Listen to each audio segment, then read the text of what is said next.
Mga kapuso, isang panibagong bagyo ang nasa loob na naman ng tinatawag na Philippine Area of Responsibility at pinangalanan na bagyo na Nina. Ito na ang ika-14 na bagyo sa ating bansa ngayong taong ito. Kung makibalita na tayo sa puntong ito, mula sa ating resident meteorologist ang ating ekspertong totoo. Ayan na siya, si Ginoong Nathaniel Cruz. Mang Tani. Mike, kaninang umaga ay pumasok nga sa PAR ang bagyong Nina at huling namataan ng pag-asa ang sentro ng bagyo sa layong 1,210 kilometers dyan sa may silangan ng Cagayan. Taglay nitong lakas ng hangin aabot ng 95 kilometers per hour at bugsong umaabot na ng 120 kilometers per hour.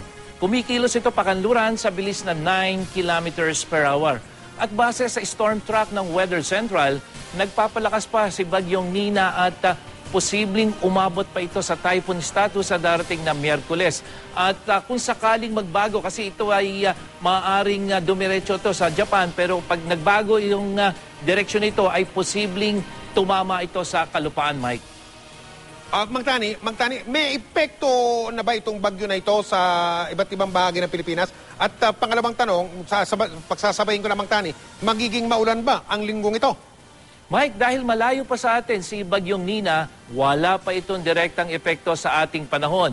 Pero may isang low pressure area naman ang inaasahang magdadala ng pag-ulan sa bansa. At itong low pressure area na ito ay namataan ng pag-asa sa layong 100 kilometers dyan sa may northeast ng Virac, Catanduanes. At inaasahang mawawala rin sa loob ng 24 oras itong low pressure area nito. At ito ang magdadala ng pag-ulan dito sa katimugang bahagi, dito sa may Quezon, dyan sa may Aurora hanggang dyan sa Bicol region. At ito ang magdadala ng mga pag-ulan. At ang Metro Manila ay uulanin din. Yun nga lamang pagdating na ng tanghali hanggang pagdating ng gabi, makikita natin mas mataas yung posibilidad ng pag-ulan, 77% at 90% naman pagdating ng gabi. At sa buong Visayas, magkakaroon din ng mga pag-ulan at ito ay dulot ng mga dagliang pag-ulan at pagkulog-pagilat. Maging sa buong Mindanao, makakaranas din ng mga dagliang pag-ulan.